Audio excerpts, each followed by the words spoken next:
Você sabe lidar com suas emoções? Os sentimentos costumam interferir no convívio entre as pessoas. Quando se está com raiva, por exemplo, a chance de ser rude é maior. Já a felicidade pode deixar as pessoas mais amigáveis. Mas será que isso é bom? Devemos permitir que as emoções se manifestem no dia a dia ou é melhor reprimi-las? Para responder essas e outras perguntas, o nosso Opinião Livre de hoje recebe o especialista em inteligência emocional, Rodrigo Fonseca. Rodrigo, muito obrigado pela sua presença. Obrigado eu, Silvia. Espero poder contribuir muito aí com esse público que está aí, não só com a minha experiência, mas com a experiência aí de mais de 50 mil seres humanos que já passaram por mim, onde eu pude contribuir em relação à inteligência emocional delas. Então, neste tempo que estaremos juntos, vou procurar passar um pouco dessa experiência que eu tenho e dessas pessoas também que eu convivo. Você também é presidente da associação? Sociedade Brasileira de Inteligência Emocional. Existe uma sociedade Uma brasileira já sociedade de aqui em São Paulo, do qual eu presido, do qual tenho um orgulho imenso, porque primeiro é a primeira sociedade brasileira, né, de inteligência emocional, onde congrega profissionais, que o objetivo principal é disseminar primeiro o que é inteligência emocional. É aí que nós vamos começar. Muitos aqui, se perguntar aqui no ar, para o público que está nos acompanhando, a maioria não sabe, confunde com inteligência artificial, se tem a ver com robótica, com uma inteligência diferente. Não, são as emoções puras. Uma inteligência emocional, quer dizer, a gente tem que aprender a lidar com as emoções. Explica direitinho o que é inteligência emocional. Bom, inteligência emocional, de uma forma bem simples falando, Silvia, ela é a capacidade que todos nós, seres humanos, podemos desenvolver de lidar com cada uma das nossas emoções. Quando eu estou falando de emoção, eu estou falando de medo, eu estou falando de tristeza, de raiva, de alegria, de ódio e de amor. As emoções básicas humanas que todos nós sentimos, só que ninguém nunca nos ensinou a lidar com elas. Não só as minhas, mas até também eu porque preciso são lidar com as inerentes, suas. né? São Por inerentes. exemplo, a sensação de medo é de repente, quando você está sentindo amor, é aquele momento. A tristeza vem por alguma coisa. Quer dizer, são emoções que todos os seres humanos passam sempre. Só que nunca foi nos ensinado. Eu falo, nem na nossa casa, nossos pais não nos ensinaram, tampouco diziam sobre elas, falavam, nunca ouvi meu pai falando, ou minha mãe, filho, papai tá com medo, mamãe tá com medo, eu tô triste. Medo não pode, medo não pode passar. Homem, então? De jeito nenhum, você é frouxo, você é fraco, você é isso. Sendo que todos nós sentimos a pessoa mais simples que existe hoje no mundo, ou da pessoa mais jovem que existe no mundo, a Barack Obama, a Dilma Rousseff, a qualquer pessoa com grande poder, em qualquer nível de poder, quando eu digo poder, nós sentimos medo. E quanto maior o poder, maior lugar, maior o medo, porque eu estou lidando com questões que envolvem muitas vidas. E qualquer decisão minha errada, eu posso impactar a vida de muitas pessoas, eu posso mudar, eu posso fazer pessoas crescerem, se desenvolverem, eu posso matar, destruir muitas famílias. Mas isso quando você tem consciência, por exemplo, você no caso tem consciência das suas emoções, e quem não tem? Quem não tem essa consciência, ela está nesse processo, ela precisa reconhecer que ela está vivenciando aquilo para poder trabalhar. Como é que é? A maioria das pessoas, eu posso dizer com toda a certeza do mundo, que não tem consciência disso. E nem estou falando de classe social, nem condição intelectual, nem idade, não. São pessoas com um grau intelectual grande, pessoas formadas, pós-doutorandos por faculdades incríveis em São Paulo e no mundo, que não têm conhecimento nenhum sobre as suas emoções. Eu já recebi nos treinamentos que eu dou de inteligência emocional, eu lembro até hoje, o caso mais recente, uma pós-doutoranda em física quântica pela Universidade aqui de São Paulo, uma garota, tinha seus 28, 29 anos, sem condição, sem conhecimento ou consciência nenhuma das suas emoções, uma garota que tinha bulimia, que tinha anorexia, depressiva, tomava remédio para dormir, com uma série de problemas emocionais que decorrem da nossa inconsciência sobre as nossas emoções. E o que é inconsciência sobre as nossas emoções? Eu não tenho consciência quando elas surgem, por que surgem, como lidar com elas. Nós não ganhamos essa consciência nem com pais, nem com escola, nem com faculdade e nem com o meio corporativo ou a sociedade. Mas, Rodrigo, é possível a gente colocar as emoções como se fosse assim, num treinamento, num planejamento? Você aprender de uma tal forma que fala, peraí, agora estou sentindo medo, agora estou alegre, agora... Quer dizer, da forma como fala, parece que a gente pode controlar isso, a gente não controla. A ideia não é controlar, Silvia. A ideia primeiro é percebê-las. Percebê-las, ter consciência primeiro, eu estou com medo agora. Esse é o primeiro passo? Primeiro passo é tomar consciência, porque como eu posso usar algo a meu favor, meu ou seu também, porque é importante a inteligência emocional, ajuda no relacionamento interpessoal, no meio profissional, no meio familiar. Porque como se eu não reconheço que você está com medo, por exemplo, e portanto quando estamos com medo, estamos na defensiva. Atacamos quando estamos com medo. Nós temos duas opções quando estamos com medo, ou eu fujo ou eu ataco. Mas eu preciso saber que você está com medo. Sim, mas as pessoas não contam. Mas essa é a nossa capacidade que nós podemos desenvolver de, primeiro, reconhecer o meu, porque se eu não reconheço o meu, tampouco vou reconhecer o seu. Mas se eu reconheço o meu, automaticamente, Silvia, eu reconheço o seu, do João, da Maria, de qualquer pessoa. Porque nós somos humanos, e como humanos você funciona igual a mim. Mas como que eu faço para aprender a reconhecer? Bom, primeiro lugar, vai. Então primeiro tem que se conhecer para poder conhecer o outro. É um processo de autoconhecimento mesmo. Eu sei que é difícil você explicar tudo só numa entrevista, mas assim, como que a gente faz, qual é o processo de início, já que é uma coisa muitas vezes emocional, que vem lá de trás, principalmente em adulto, né? Vem carregando toda uma história no DNA, tem medos e coisas que já estão impregnados na gente. Como é que é o processo para mudar isso? Bom, primeiro, entender que as emoções, elas são as funções mais primitivas humanas, né? Antes de desenvolver o nosso raciocínio, o nosso cognitivo, o nosso cérebro atual, né? Que é o neocórtex, que é o responsável por todo o processo cognitivo nosso, nós tínhamos um cérebro que é chamado, os cientistas chamam de cérebro reptiliano, que é neste cérebro, que é o cérebro mais próximo da medula espinhal. Então é o cérebro mais interno, a camada mais interna do cérebro. Este cérebro foi o primeiro cérebro humano a aparecer. E por milhares de anos nós tivemos apenas este cérebro. Este neocórtex, o neocórtex, o próprio nome diz, neo de novo, córtex de cortiça, como se fosse cortiça, né? Ele é novo, apareceu depois. Então as emoções, elas são muito antigas, elas são disparadas por glândulas dentro do cérebro. Uma delas, responsável pelo medo, é a amígdala, que muitos cientistas falam sobre o sequestro da amígdala. Eu acho importante as pessoas tomarem consciência sobre este termo, o sequestro da amígdala, que nada mais é que são aqueles primeiros segundos que o medo toma conta e nós agimos de maneira impensada. Gente, quando você sente, por exemplo, que vai ser assaltado, é uma coisa incontrolável, Rodrigo. Começa a tremer o corpo, aquilo vai subindo de uma tal forma, porque eu já passei por isso. Então, é ali que tem a reação, é ali que de repente você dá o tapa e você pode levar um tiro. Ou raiva, por exemplo, a raiva vai subindo, aquilo é incontrolável. É incontrolável. Isso daí, como é que chama? Isso é sentimento. Não, sentimento, mas você falou, é o sequestro... Ah, sequestro da amígdala. A amígdala é um órgão pequenininho dentro do nosso... Bem no centro do cérebro mesmo, aqui atrás, no cérebro emocional, reptiliano, que a amígdala vem de amêndoa. É o tamanho de uma amêndoa mesmo, bem pequenininha, mas que segrega hormônios como cortisol, como adrenalina, que são os responsáveis para nos deixar em estado de alerta, com muito mais poder, com muito mais força. Até brinco nos treinamentos, eu falo, tente acuar um leão. Ou tente agarrar um louco.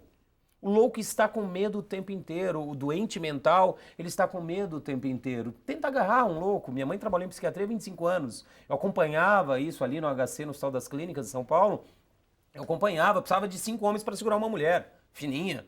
Da onde vem essa força que uma mãe usa para levantar um caminhão, se preciso, se seu filho estiver ali? Vem do medo. O medo nos potencializa. Isso nunca nos ensinaram. Então é importante aí, seu público está sabendo, o medo te potencializa. Desde é bom que você ter tenha... medo. Maravilhoso. Porque com medo, se eu não tivesse medo, por exemplo, de estar aqui numa TV, em frente a uma TV, e olha que eu participo de entrevistas há anos, mais de uma década já, mas toda vez que eu vou para uma nova entrevista... Tem uma adrenalina diferente. Tem uma adrenalina. Adrenalina é disparada pelo quê? Pelo medo. Não é uma coisa de ansiedade, é a mesma coisa? Ansiedade é o quê? Medo. Ansiedade é medo? Ansiedade é medo? É o medo do que vai acontecer no futuro. Então, pessoal, eu sou super ansiosa. Eu tenho medo o tempo todo. Você pode já classificar, não classificar, mas se entender, você está com medo. O ansioso, quando nós estamos ansiosos, Silvia, nada mais, nada menos que nós estamos emitindo para o nosso corpo eu não sei o que acontecerá no futuro. E eu tenho medo. E eu tenho medo disso. Então, porque eu não estou sob controle da situação. Porque não estou mesmo. Em entrevista não tem como estar sob controle. Você vai perguntar coisas que eu não tenho a mínima ideia, o seu público pode perguntar outras que eu não tenho a mínima ideia também. Portanto, dá medo, normal. Mas quando você não está com controle, então, da situação e você tem essa ansiedade, esse medo do novo, isso te paralisa e muitas vezes você não consegue modificar a situação. Sim. E vai repetindo. Aí é um exercício, ou você faz um processo de desenvolvimento disso, que é onde eu trato durante um treinamento de um final de semana inteiro, para ele entrar em contato, para ele aprender na prática, que nem andar de bicicleta. Você tem como ensinar alguém a andar de bicicleta? Ou ensinar alguém a andar para ele, sem que ele suba em cima de uma bicicleta? Tem que subir. Tem que subir. Você ensina alguém a nadar sem botar ele na água? Não, as emoções... Então é a vivência, É não a tem vivência. Então, uma dica que eu posso dar agora para o seu público quando o medo tomar o seu corpo, nós sabemos já, o medo provoca o quê? Ele descarrega uma adrenalina no corpo, dá uma tremedeira, Exato. a mão sua, as pernas Ficam tremem, bambas, o estômago parece que está rodando uma borboleta aqui no estômago. É. São reações básicas. Alguns, à vista, se embaralha, ou seja, tem alguns sintomas. E não dá para controlar isso. Não dá, Porque e nem tente controlar, nem precisa tentar controlar. A diferença é que você vai começar a fazer o quê? Ao invés de você ficar paralisado ou fugir, que é o sistema de fuga ou ataque, que é o que a maioria das pessoas fazem, você vai enfrentar este medo. Enfrentar como? Ir lá para a entrevista, no meu caso. Ir lá, vou lá. Tô com medo, quantas pessoas talvez já não recusaram convites seus e de outras emissoras aí, porque morre de medo de dar uma entrevista, de estar frente a frente a uma câmera. Então tem que enfrentar. Primeira coisa. E depois que nós enfrentamos, damos o passo, estou com medo, tenho consciência que as reações biofísicas, bioquímicas estão acontecendo no meu corpo, tenho consciência disso. Ótimo, estarei lá, me posicionarei lá e falarei o que eu preciso falar. Mas quanto tempo demora para se ter um treinamento da pessoa conseguir chegar nisso? Tem gente que tem, por exemplo, tem medo de dirigir, então ela tem aquele bloqueio, ou outros medos que a gente pode enumerar. Quanto tempo demora? Eu diria que não pode nem enumerar, Silvia. São muitos medos. Quantos medos nós temos? Então, mas quanto tempo demora para ter uma transformação? É um trabalho diário ou é um trabalho, às vezes, de um final de semana? Sim, no trabalho do final de semana, ela aprende como ela pode fazer isso na prática. Lá imagina que nós colocamos ela em cima de uma bicicleta. E aí agora você vai aprender a lidar com este medo na prática. E esse lidar com este medo não é aqui fora, é aqui dentro. Isso é uma coisa diária, né? É diária. Rodrigo? E é um processo que ela volta para dentro dela, neste treinamento de inteligência emocional, ela volta para dentro dela, percebe completamente as reações físicas, os pensamentos que vêm na cabeça, não vai dar certo, meu Deus do céu, eu vou me prejudicar, eu vou perder, eu vou isso, eu vou aquilo, porque o medo vem do medo de perder algo, de se prejudicar, de se machucar. Por isso vem o medo, porque se não tivesse isso, não viria. A gente está terminando esse bloco, só para avisar que o Rodrigo, ele faz um final de semana, que é uma imersão praticamente para várias pessoas, e também tem um outro trabalho que ele faz, que a gente vai dar o serviço para você aqui, de quarta-feira, aqui em São Paulo, no Paraíso, na Rua Maestro Cardim 407, dentro do Hotel Mercury, é o Centro Emocional. Para quem quiser saber mais, tem o site do centroemocional.org. Por que .org? Porque é totalmente gratuito. Gratuito? É 8h30 da noite? Não, das 20 às 21h30. Na Maestro Cardim 407. Não precisa reservar, não precisa nada, é gratuito, é você ir lá. Quer dizer, o pessoal acabou de trabalhar aqui, pode ir lá e vai ter 1h30 tranquilo, de aula. Não aula teórica, mas aula prática. Você não vai lá, por exemplo, para fazer o que eu estou fazendo aqui, ouvir o que você está ouvindo aqui na TV, que são teorias, que aqui não dá para botar ninguém na prática. São teorias que eu estou comunicando aqui, um conhecimento. Só que hoje o que nós temos muito é conhecimento. Fabricamos muito conhecimento. Só não temos a prática. Não temos a prática, que é a sabedoria. E ela é para desenvolver a sabedoria. Tá aí a dica para você, mas tem muito mais. Rápido intervalo, eu já volto. Um instante só. Tá boa, né? Nossa Opinião Livre está de volta, hoje recebendo o especialista em inteligência emocional, Rodrigo Fonseca. A gente falou no primeiro bloco, terminamos falando justamente de uma das emoções, entre tantas as emoções, né, que é o medo. A gente pode até voltar a falar sobre o medo, porque tem muita coisa ainda para ser dita em relação a algumas situações que a gente tem que enfrentar, a crise que a gente está enfrentando também no trabalho, muitas vezes, crise econômica. Agora, tem um lado, até que a internet ajuda, né? Tem um lado da felicidade eterna. Hoje em dia é o seguinte, todo mundo está muito feliz, né? O positivismo está na moda. Se você não é positivo, você tem que acordar de manhã já, tá tudo bem, tá tudo maravilhoso. Se alguém perguntar para você se você tá mal e você falar que tá, tá com depressão. Se você estiver quieto, você tá com depressão. Se você não quiser falar com ninguém, você não tá com vontade de falar com ninguém, você tá, olha, aí você acaba sofrendo um bullying. Sim. Então, quer dizer, a felicidade hoje em dia virou, ou felicidade não, o positivismo tá uma coisa tão massacrante que você olha aí na internet e você fala, nossa, é todo mundo feliz. Tá todo mundo feliz e eu tô infeliz aqui em casa. O sofrimento não faz parte desse crescimento emocional? Não só faz parte, como ele é extremamente necessário, Silvia. Nós só crescemos no sofrimento, nós só aprendemos o sofrimento.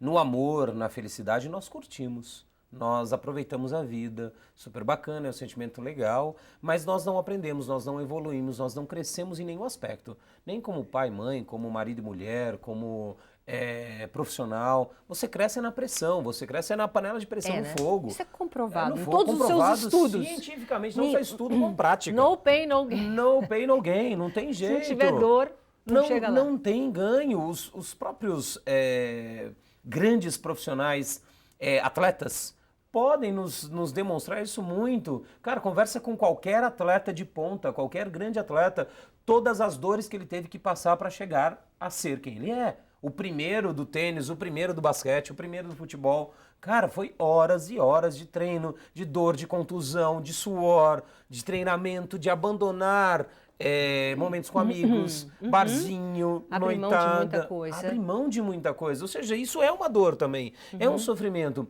Foi feita até uma pesquisa, uma universidade, se eu não me engano foi de Oxford, exatamente sobre esse mundo virtual, redes sociais que postam, todo mundo posta coisas, eu estou feliz, felicidade, alguém que está numa viagem, pá, tira uma selfie, né? Que dizem eu falo agora. Que é família Margarina. Família Margarina, todo mundo feliz, bacana. E na realidade aquilo é uma mentira total. Porque, primeiro, não existe pessoas somente felizes. Segundo, isso está aumentando a ansiedade das pessoas, a angústia das pessoas extremamente, porque ele começa a ver de uma forma ilusória que todos estão felizes. Ilusão. Todos são felizes, menos eu. Você fica com vergonha até de postar, não. Você não vai colocar uma coisa triste. Não vou, e as frases feitas, hoje em dia são as frases feitas. Faça isso, que não sei o quê. Hoje o sol vai aparecer mais bonito, porque é assim, né? Instagram e tal. É só isso que você vê. Então é um mundo de ilusão que as pessoas estão vivendo e é uma nova geração aí. Eu diria, Silvia, que é uma tentativa inconsciente das pessoas de equilibrar, né? Se a gente pegar a mídia, em termos de TV, rádio e aí vai, a maioria foca em coisas negativas, né? Em crise, em problema, em dificuldade. E não porque a mídia quer, mas porque é o que o público vê. É o que é visto, porque é a mesma sintonia que as pessoas estão. Então, essa tentativa de mostrar na net, na rede social, que não é na TV, não é na mídia, TV e rádio ou jornal, por exemplo, que foca no negativo, que foca na dor, que foca no problema, que foca na crise política, econômica e aí vai. Aí você fala, eu não quero assistir tudo isso, porque só fala em coisa ruim. Só fala em coisa ruim, só que é o que ele enxerga. É a realidade. É a realidade. E aí as pessoas vão tentar equilibrar isso na rede social. Então tentam equilibrar isso mostrando rostos felizes, mostrando a família perfeita, mostrando o domingo maravilhoso, a viagem dos sonhos. E não que não tenha tudo isso, mas não é só isso. E a importância, por exemplo, muitas vezes das perdas na nossa vida. Né? Às vezes você perde um parente, você perde um ente querido, ou você perde um emprego e aquilo te destrói muitas vezes. Então, esse momento, quando a pessoa está assim, ela tem que viver o luto até o fim, de qualquer relacionamento ela tem que ir até o fim, ou ela vai acumulando, se ela não passar por aquele processo, no caso do sofrimento, ela vai acumulando aquilo e aquilo de alguma forma vai cobrar conta depois. Incrível, o luto tem Silvia, que ser vivido. Sim, que esse tema foi o penúltimo tema que eu trabalhei no Centro Emocional, que a perda, né? E o quanto a perda também traz muitos ganhos. Toda perda, por maior que seja, ela traz da mesma proporção ganho. E todo ganho, por maior que seja, também traz uma grande perda. Todo, não existe. Até algumas pessoas questionam, mas é a perda de um ente querido, que ganho isso traz? É lógico, não traz ganho de trazer a pessoa de volta, mas traz um ganho do sofrimento que você passa e o que você enxerga dentro de você. O mergulho interno que você é obrigado a dar no luto, e o luto é super saudável. Temos que passar pelo luto, sim. E o luto, quantos dias, Rodrigo? Varia, depende do quanto aquela pessoa é importante, mas eu diria, se pudéssemos colocar, que o humano não dá para ser matemático, mas o luto varia de 7 dias a um mês no máximo. Luto verdadeiro, profundo, a dor. Se passar muito disso também, mais do que 2, 3 meses, você saiu do luto e você já está na depressão e não percebeu. E quando você entra na depressão, que virou também hoje em dia, né? Até a gente está falando no sentido de tá todo mundo muito feliz e eu tô aqui quietinha na minha casa, debaixo do edredom, eu não tô feliz como todo mundo, eu tô em depressão? Eu não tô indo bem, eu tô em depressão? Qual que é o caminho para ajudar a pessoa a sair, resgatar? Porque muitas vezes a pessoa está trabalhando. Sim. Porque ela tem que trabalhar, ela tem que viver, graças a Deus, ela tem um Graças a emprego, Deus. mas ela está em depressão mesmo trabalhando. Ela age como se fosse um robô. Aquilo entrou num sentido de Ela se acomodação. anestesia. É como se ela tivesse anestesiada. Eu vou Sim. acordar, eu vou fazer isso. Isso também é um tipo de depressão. É. Como é que ela faz para mudar esse tipo de situação? Bom, o primeiro passo é ela tomar consciência que ela está em depressão. Quais são os sinais da depressão? Para que a pessoa tome e quem está nos acompanhando. Primeiro, a pessoa dorme demais, estou falando 12, 15, 16 horas, ou dorme de menos. Chega à noite, puf, o olho arregala e não toma remédio para dormir, Rivotril, uma série de remédios hoje para dormir e não dorme. Dá 5, 6 horas da manhã. Por que acontece isso? É até legal a gente falar, é importante a gente falar, não legal porque é uma dor, porque eu mesmo já passei por isso anos atrás, de uma pressão danada na minha vida. Por que nós não dormimos à noite? Quando nós estamos num momento difícil em nossas vidas, à noite, muitos hoje provavelmente enfrentam insônia, tomam remédio para dormir. Porque é o momento quando chega a noite, o nosso inconsciente, ou seja, o nosso estado emocional está vindo para a superfície e a nossa razão, o nosso consciente, o nosso cognitivo está baixando. Então, estamos muito mais ativos conscientemente, aliás, emocionalmente, inconscientemente, do que o nosso consciente racional. E aí vem junto os nossos medos, vem junto os nossos problemas emocionais que nós estamos enfrentando internamente, mas durante o dia nós escondemos. Mesclamos, né? Nós escondemos, guardamos. E à noite eles vêm com tudo. Puf. Por isso que à noite as doenças, desde criança até adulto, velhinho, chega à noite, as doenças é o horário que mais elas pioram. Porque é o horário do emocional, é o horário das emoções, é o horário onde aflora o inconsciente, onde aflora todos os conflitos emocionais que você está vendo e que você não quer enxergar. Dizem, para quem acredita, que é a hora que Deus fala com a gente. Também. Porque não tem tempo durante o dia, então à noite ele vai lá, não dorme não, porque eu quero falar com você. Que nada mais é do que o nosso inconsciente coletivo. Né? É a hora que esse inconsciente coletivo está mais aberto para falar com Deus ou com um aspecto espiritual, mundo espiritual. Sim, e é o momento que nós nos cobramos a resolver esse conflito emocional. Que nós não queremos, vamos empurrando para debaixo do tapete. Opa, deixa eu. Só que chega à noite não dá, à noite isso vem à tona. Então uma dica aqui para quem passa por insônia, resolva primeiro, identifique qual o problema que você está passando e vá em busca, foque a sua atenção, foque o seu tempo para resolver esse problema. Outra coisa que pode ajudar durante a noite, vá abaixando, a partir das 7, 8 horas da noite, vai abaixando o ritmo, evite tomar café, chá que estimule, tome chá que te acalme. Procure ouvir ou ver também programas que te acalmem de TV. Mas ou ler. E essa dependência que existe, que vem daqui até aqui no celular? Essa dependência com a internet, essa dependência com tudo. Uma coisa que não fala, você está ali dormindo, mas de repente, aí você vai lá e...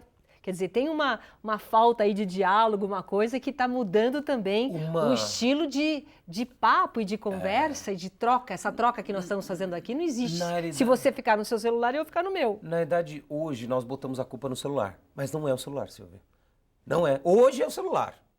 Antes do celular, talvez era a TV. Antes da TV era o rádio. Antes do rádio, talvez era o bar dos homens e as mulheres chorando em casa. Antes disso, talvez era a floresta, na época das cavernas, o homem saía pra rua, ficava o dia inteiro na rua e voltava em casa, ficava calado. e a mulher ficava no máximo cuidando dos filhos, calada, porque não podia abrir a boca também. Então é uma herança que nós temos, Silvia. De quê? Falta de diálogo, você está falando? Nós não fomos treinados a nos comunicar. Primeiro conosco. Conosco, nós não temos uma comunicação efetiva conosco. Eu não converso comigo, eu não aprendi a conversar comigo mesmo. Como que eu faço isso? Nossa, tá acabando o programa, eu quero saber tanta coisa. É treino, Silvia, é um treino você começar a conversar com você, com os seus pensamentos que surgem. Sabe aquelas Falar ideias sozinha? que surgem? Falar sozinho? Falar sozinho. Você pode verbalizar, se você não tiver medo de ser achado que é louco, ou você pode falar internamente, sem verbalizar. Então, sabe aqueles pensamentos que surgem? Tô com medo. Será que vai dar problema com meu marido, com a minha esposa? Vai dar um problema com o meu... lá na empresa tá isso. Mas pensar faltou. positivo. Não. Aceitar. Pensar positivo é bater de frente. Aceita, tá bom, tô com medo. Tô com medo, vai dar isso, tá bom, tá. Mas você tá com medo de quê? Começar a conversar. Você tá com medo de quê, Você Rodrigo? mesmo fazia as suas perguntas. Conversar com você como se tivesse uma criança. Imagine que o nosso inconsciente é uma criança que tem dentro de nós, completamente diferente do adulto, que tem uma visão de mundo completamente diferente. Ela tem medo. Tem medos que pro adulto fala, isso aí não tem nada a ver, você é louco. Medo de quê? Não, projete essa criança, se necessário, na sua frente e comece a conversar. Cara, você está com medo do quê? Te entendo, você está com medo, pode dar errado a entrevista, sei lá. Ela pode perguntar algo que você não saiba, pode acontecer algo, um imprevisto de não ir alguém. Vai acontecer um monte de coisa, mas tá bom. Vai morrer? Alguém vai te matar? E foi bom, né? E foi bom, foi maravilhoso. Então... Querido, olha, então fica aqui a dica, né? A gente já colocou o serviço, mas você que está em casa, às vezes na quarta-feira, repete mais uma vez onde é esse lugar. Quem tem aí o Centro gratuito. Emocional, que é www.centroemocional.org, né? Que é todas as quartas às 20 às 21h30, tá convidado, não precisa reservar nem nada, apareça lá, te esperarei lá aqui em São Paulo, Maestro Cardim 407, ou tem também os treinamentos aí, é um mergulho Direto. profundo de 36 horas dentro de você, que aí você pode entrar no site sbi.com.br ou o telefone aqui em São Paulo, 2985-5949. Pode ligar lá, tem uma equipe preparadíssima para atender qualquer um que queira mudar a sua qualidade de vida. Que inteligência emocional nos dá qualidade de vida que nada material nos dá. Muito bem, obrigada. Obrigado, Rodrigo? eu, Silvia. Obrigada. Precisando de mim, estou aqui. Obrigado a todos também. Nós vamos ficando por aqui. Obrigado pela sua companhia. Até o próximo programa. Tchau.